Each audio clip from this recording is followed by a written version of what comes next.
श्री विष्णु भगवान की जय। 7वां अध्याय। चित्रगुप्त ने उन दोनों के कर्मों की आलोचना करके दूतों से कहा कि बड़े भाई कुंडल को घोर नरक में डालो और दूसरे छोटे भाई विकुंडल को स्वर्ग ले जाओ, जहां उत्तम भोग हैं। तब एक दूत तो कुंडल को नरक में फेंकने के लिए ले गया और दूसरा दूत बड़ी नम्रता से कहने लगा कि हे विकुंडल, चलो तुम अपने अच्छे कर्मों से स्वर्ग को प्राप्त होकर अनेक प्रकार के भोगों को भोगो। तब विकुंडल बड़े विस्मय के साथ मन में संशय धार कर दूत से कहने लगा कि हे यमदूत, मेरे मन में बड़ी भारी शंका उत्पन्न हो गई है, अतएव मैं तुमसे कुछ पूछता हूँ। कृपा करके मेरे प्रश्नों का उत्तर दो। हम दोनों भाई एक ही कुल में उत्पन्न हुए, एक जैसे ही कर्म करते रहे।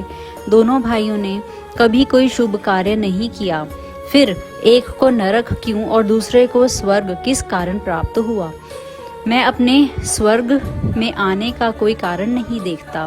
तब यमदूत कहने लगा कि हे विकुंडल, माता पिता, पुत्र पत्नी, भाई बहन से सब संबंध जन्म के कारण होते हैं और जन्म कर्म के भोगने के लिए ही प्राप्त होता है।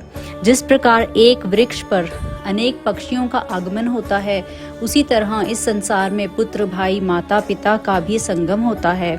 इनमें से जो जैसे जैसे कर्म करता है वैसे ही फल भोगता है। तुम्हारा भाई अपने पाप कर्मों से नरक में गया, तुम अपने पुण्य कर्म के कारण स्वर्ग में जा रहे हो। तब विकुंडल ने आश्चर्य से पूछा कि मैंने तो आजन्म कोई धर्म का कार्य नहीं किया, सदैव पापों में ही लगा रहा। मैं अपने पुण्य के कर्म को नहीं जानता। यदि तुम मेरे पुण्य के कर्म को जानते हो तो कृपा करके बतलाइए। तब देवदूत कहने लगा कि मैं सब प्राणियों को भली भांति जानता हूँ, तुम नहीं जानते। सुनो,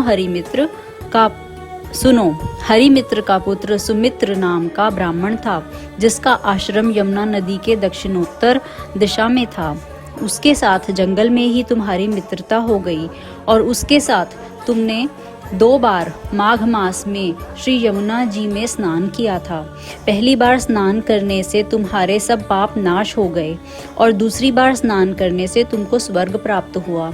सो हे वैश्यवर, तुमने 2 बार माघ मास में स्नान किया, इसी के पुण्य के फल से तुमको स्वर्ग प्राप्त हुआ और तुम्हारा भाई नरक को प्राप्त हुआ।